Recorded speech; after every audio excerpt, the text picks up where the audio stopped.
Estamos no canal 8 da Via Cabo, da Multi TV, no programa Falando Francamente. E o meu entrevistado de hoje é um sacerdote da Igreja Católica.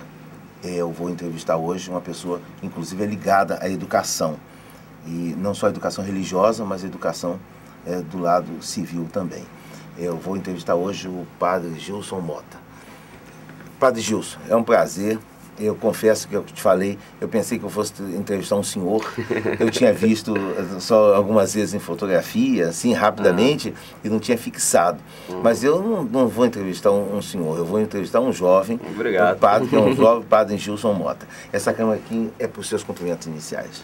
Tá com alegria estando aqui, participando, né, com você desse programa. Quero cumprimentar também os telespectadores neste momento, para que nós possamos, né, fazer aqui um bom diálogo e dando informação, transmitindo conhecimento a você que agora está nos assistindo. Padre Gilson, eu queria começar, e aqui normalmente quando eu entrevisto pessoa física assim, que não tem, que inclusive tem uma vocação, eu gostaria muito de saber, gosto sempre de saber aquele momento do estalo, porque ninguém nasce padre, eu não nasci advogado, a gente estala um momento da vida, ou por necessidade, como foi o meu caso na advocacia, a opção que eu fiz, e depois eu vim fazer a real, que eu gostaria de fazer, que é o jornalismo, né? Mas a gente não nasce, ninguém nasce. E no senhor, como que aconteceu? Qual o momento que instalou, eu vou ser sacerdote? É um processo, sabe? Podemos dizer assim que há um momento determinante. Eu nasci, né, dando um pouquinho a origem em Santo Antônio de Pádua, como a maioria, né, dos católicos fazem a sua catequese, que é a primeira Eucaristia, depois afasta da igreja. Assim aconteceu comigo, teve aí uma lacuna dos 9 anos até os 19, eu não participava de igreja nenhuma, tá? Quando eu mudei para Itaperuna, e cursando lá o último ano de contabilidade, que era em 85, o plano de Deus, ver a providência divina agindo, e isso vai acontecendo como algo assim muito existencial, né, da sua vida cotidiana. Mas desculpa, eu vou te interromper, mas eu queria ser mais incisivo com o senhor numa coisa aqui. Aquele momento em que o senhor optou, o senhor ficou e disse assim, não, eu realmente, eu vou ser padre. Tem um momento que isso bate no coração. Tem a maturidade. Então, aí, quando eu cheguei em Itaperuna, eu comecei ativamente a participar mais da igreja. Fiz um retiro espiritual, depois fiz o segundo retiro espiritual, assim, no período de carnaval da juventude. Isso é muito comum nessa então, idade, né? Quando eu estava com 20 anos, fazendo um retiro, e quando nós orávamos muito para que tivéssemos sacerdote para nos atender, era uma carência, então foi a chave, aí, o questionamento: por que não eu? Né, entre os jovens, porque estamos orando para que o Senhor envie operários para a messe. Então eu fazia uma oração até mesmo espontânea, colocando assim: Senhor, estou aqui à disposição, se for da tua vontade, eu estarei pronto, entendeu?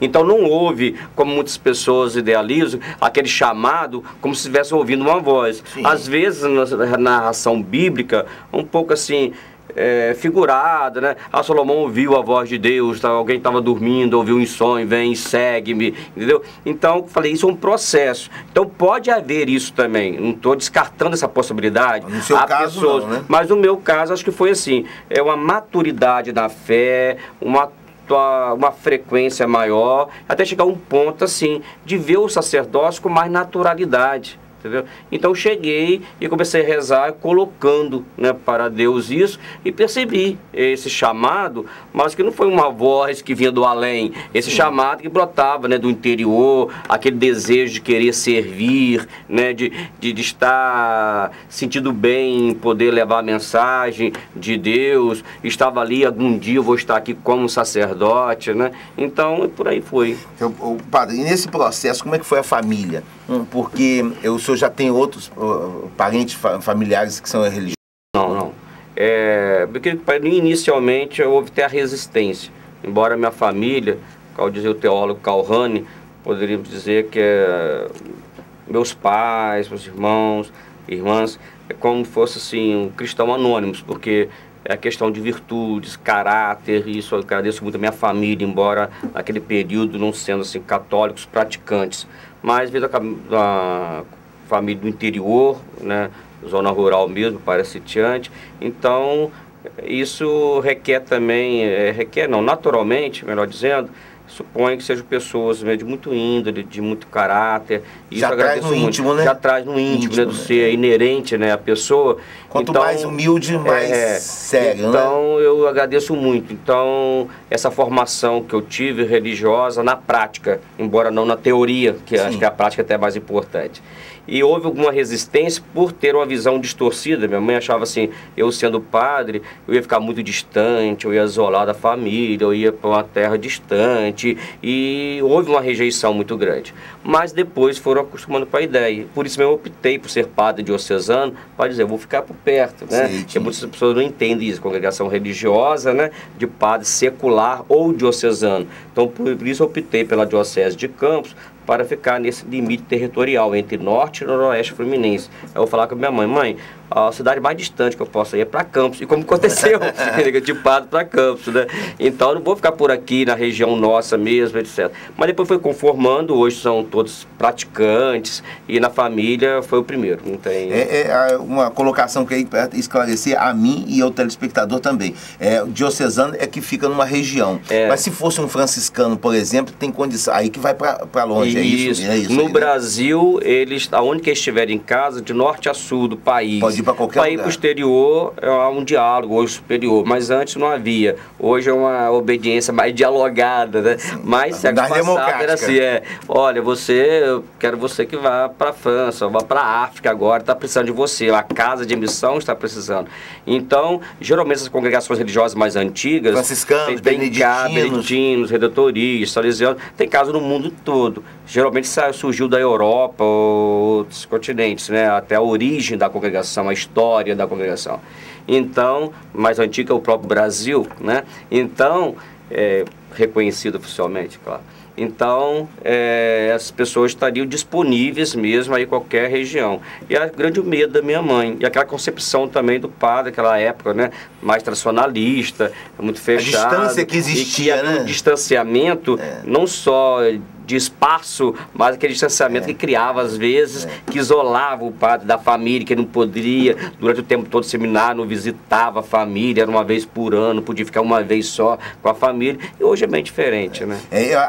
A distância, o padre Gilson, é uma coisa assim muito nítida para mim, porque eu não sou tão velho assim, aquilo que eu combinei com o senhor, nós não falamos em idade aqui, mas a figura do sacerdote vivia numa situação um pouco encastelada, né? Sim, a gente não existia essa distância, não existia essa aproximação, existia uma distância. Eu que estudei em colégio religioso, sempre, porque eu estudei primeiro no Colégio Paroquial Santana e depois no Colégio Menino Jesus, quem era diretor é Roberto Wilson Leite Fernandes e Dona Ila, que morreram recentemente.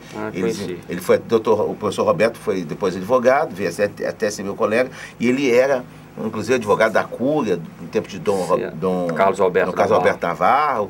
Então, eu estudei, eu tive essa formação.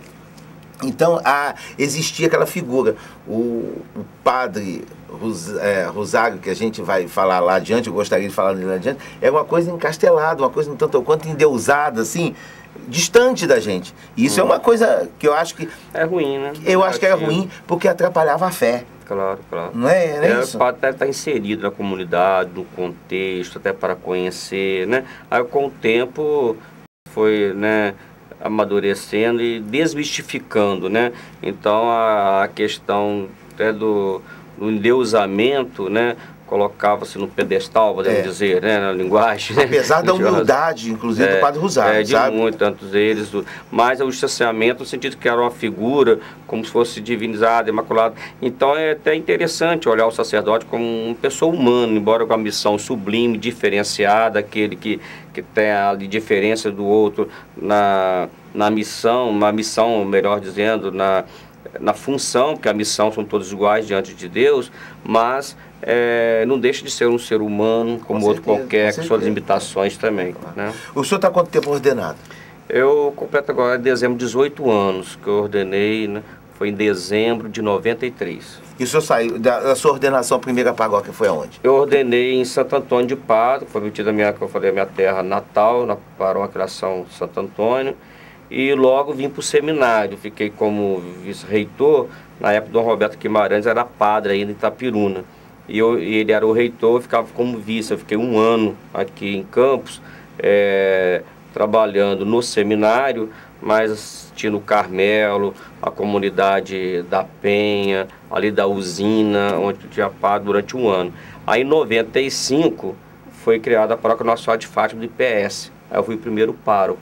Aí eu fiquei no IPS durante 12 anos. E a paróquia Nossa Senhora de Fátima, na época, 95, era lá desde Donana até aqui, falar do Beira Valão, até o próprio convento ali, né, que é o templo, que não tem limite territorial, né? Ali o convento estava dentro do território da paróquia imensa. Então ali foi criando outras frentes de trabalhos. E no Capão já fui preparando como paróquia, né? Que era a igreja de São João Batista. Comecei um trabalho lá no Parque Aurora, lá no Parque Imperial foi começado o trabalho, depois hoje já é paróquia também. E eu, há 4 anos mais ou menos, eu estou só na igreja de São João Batista. Depois que eu assumi outros trabalhos, como colégio, a parte do economato, não dava para eu ficar numa paróquia enorme, né? E foi dividida a paróquia também. Nós estouramos o bloco, mas no próximo bloco eu quero voltar a falar sua passagem pelo IPS, que foi uma passagem marcante ali na igreja do IPS. Eu tenho isso de testemunho de pessoas ligadas a mim. Mas vamos no intervalo porque estouramos esse bloco. Estamos no canal 8 da Via Cabo, na Multi TV, no programa Falando Francamente. Meu entrevistado de hoje é o padre Gilson Mota. Voltamos já.